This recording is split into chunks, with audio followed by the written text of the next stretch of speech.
će nas sve detaljno uputiti kako je stanje preko granice. Gospodine Alfiroviću, ima li nade za rumunske puteve i za putnike iz Srbije? Ima nade, uvijek ima nade, Miloše, hvala na predstavljanju.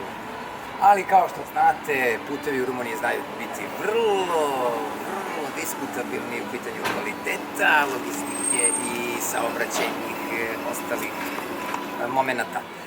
Najbitnije je ne promašiti kod Piteštija, nikako ne otići na Turgu Mureš i na Ždiju, tamo i ako se za Bakau krene, onda smo tek neka Rusija. Znači, nikako tu da ne, ljudi, idemo lepo, Temišvar, Arad, pre toga naravno Žebel i ostalo sve ćemo preći i proći, ali pre granice naravno upotrebiti sve što je u vašoj moći da se osvežite, tako da stanemo lepo ovako jednoj stanici, da se osvežimo, pojedemo nešto, šipsi je tu, podnica, pa proveriti stanje vozila, obavezno sve da li imate rashladni sistem kako treba, u toplim danima to zna da predstavlja veliki problem, a i u Rumuniji je tako da pričam. Slažete se sa kolege, tako da... Kako kaže, najkorisnije samo ne brzo život.